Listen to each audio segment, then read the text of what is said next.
We have an audio soundbite here from Obama, the press conference I mentioned an hour ago. He went out there and he was praising his economy.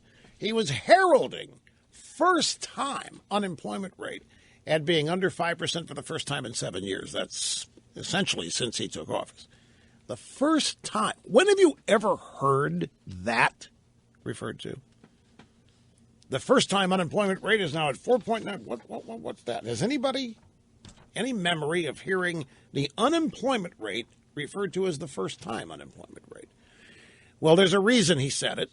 It's because it's the only way you can ignore the 94 million Americans not working, not in the labor force. The first time, in other words, people applying for unemployment benefits for the first time, 5% added to the 15% who have been getting unemployment for 4 years and have run out. He's not talking about them. So this is a sleight-of-hand thing. They released the numbers, 4.9% unemployment rate with 151,000 new jobs created. This is an abject joke. It's a total joke. And it comes the day after Hillary Clinton and Bernie Sanders vie for the Democrat nomination by telling their voters they know how truly rotten this economy is. And yet here's Obama out there heralding it today. Very next day, less than 24 hours, there's Obama out there essentially contradicting everything his two replacements, would-be replacements, are out saying. And watching CNN on this was interesting, too.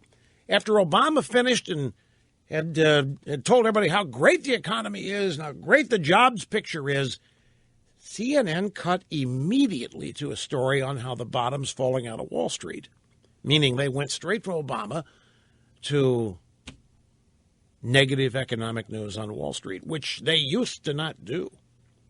They would not do anything to contradict Obama. If he's got there talking about how great the economy is, they would either follow up with something else or find something in the economy they could say was reflective of what Obama had just said or illustrative. But he was answering questions, and as a reporter from Fox News, Kevin Corke, said, Mr. President, how can you improve workforce participation levels? See, I am convinced that the drive-by media, before we started talking about the labor force participation rate, had no idea what it was. I don't think, like baseline budgeting, I don't think until we spent many days detailing here, I don't think too many people really knew what it was. Likewise, the unemployment rate, there are two numbers they release, U3 and U6. And I think get the two confused, but U3 is what they talk about every day. U6 is the real number. U3 is the first-time unemployment. U6 is the sum total of everybody, even those who have given up looking for a job. And that number's 15%. African-American community, you know what that number is? 25%. And if you even narrow it down to unemployed African-American youth, folks, it's so bad as to be obscene. There isn't any robust economic news that Obama can talk about except, and not even now can he do that, Wall Street. So anyway, Kevin Corke says, Mr. President, how can you improve workforce participation levels? Because as much as people talk about the recovery, so few Americans are now, relatively speaking, in the job force, in the job market, especially compared to 2008. It's amazing this guy got out of there without a black eye. Because basically what this reporter said to Obama, you know, your first-time unemployment rate number doesn't mean anything because there's 94 million Americans not working. What are you going to do about getting them back into the labor force? Here's what Obama said. We're still at a point where the labor participation rate is lower than it has been historically.